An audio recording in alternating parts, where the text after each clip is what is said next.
एक कदम उजाले की ओर में आज की कहानी है, यह भी बीत जाएगा।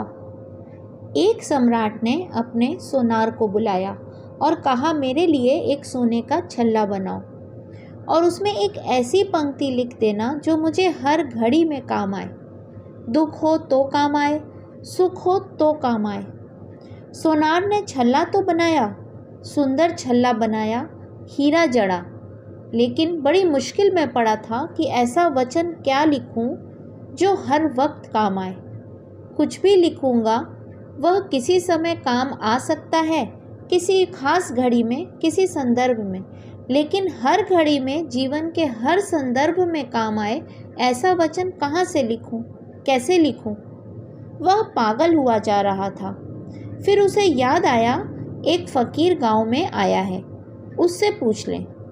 फ़कीर के पास गया। फ़कीर ने कहा, इसमें कुछ खास बात नहीं है, तू जा और बस इतना लिख दे कि यह भी बीत जाएगा, और सम्राट को कह देना कि जब भी कोई भी घड़ी हो और तुम परेशान हो, खुश हो, दुखी हो, इस छल्ले में लिखे वचन को पढ़ लेना, वह काम आएगा। सम्राट कुछ ही दिनों बाद एक युद्ध में हार गया और उसे भागना पड़ा। दुश्मन पीछे है। वह एक पहाड़ में जाकर छिप गया, थर-थर काँप रहा है। घोड़ों की टाप सुनाई पड़ रही है। बड़ा दुखी है। जीवन मिट्टी हो गया। क्या सपने देखे थे, क्या से क्या हो गया। सोचता था राज्य बड़ा होगा, इसलिए युद्ध में उतरा था। राज्य अपना था, वह भी गया। जो हाथ में था वह भी गया, उसको पाने में जो हाथ में नहीं था। बड़ा उदास था, बड़ा चिंतित था। कैसी भूल कर ली। तभी उसे याद आई छल्ले की। वचन पढ़ा। वचन था कि यह भी बीत जाएगा। मन एकदम हल्का हो गया, जैसे बंद कमरे के किवाड़ किसी ने खोल दिए। सूरज की रोशनी भीतर आ गई, ताजी हवा का झोंका भीतर आ गया। अमृत बरसा, यह भी बीत जाएगा। वह शांत होकर बैठ गया। घोड़ों की टाप कुछ देर सुनाई दी, फिर आनी बंद हो गई। दुश्मन कब दूर निकल गए पता नहीं चला। 3-4 दिन के बाद उसकी फौजें फिर इकट्ठी हो गईं। उन्होंने फिर हमला किया। वह जीत गया। वापस अपनी राजधानी में विजेता की तरह लौटा। बड़ा अकड़ा था। फूल फेंके जा रहे थे, दुंदुभी बजाई जा रही थी। भारी भरकम शोभा यात्रा थी।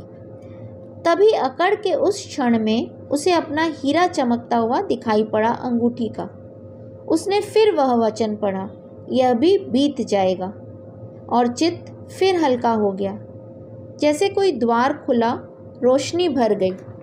वह जो अहंकार पड़ा था वह जैसे गायब हो गया। इतिहास में लिखा जाएगा स्वर्ण अक्षर से, यह अहंकार मिट गया। जैसे सुबह सूरज उगे और घास पर पड़ी ओस की बूंद उड़ जाए, ऐसा वह अहंकार उड़ गया। हल्का हो गया वह राजा भीतर से। वही शांति आ गई। दुख आता है, जानो कि बीत जाएगा। यहाँ सभी बीत जाता है। सुख आता है, बीत जाता है। न दुख में टूटो, न सुख में अकड़ो।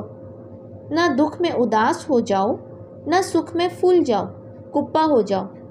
सब आता है, सब जाता है। पानी की धार है, गंगा बहती रहती है। यहाँ कुछ स्थिर नहीं। यहाँ साक्षी के अतिरिक्त और कुछ भी स्थिर नहीं। यहाँ देखने वाला भर बस बचता है और सब बीत जाता है। सुख भी बीत जाता है, दुख भी बीत जाता है। बचता है सिर्फ सुख दुख को जानने वाला साक्षी। इस कहानी का संदेश मेरे दृष्टिकोण से, जीवन की कोई भी परिस्थिति स्थायी नहीं हो सकती, क्योंकि समय चलायमान है। इस विषय में आप अपनी राय जरूर लिखें। हरिओम।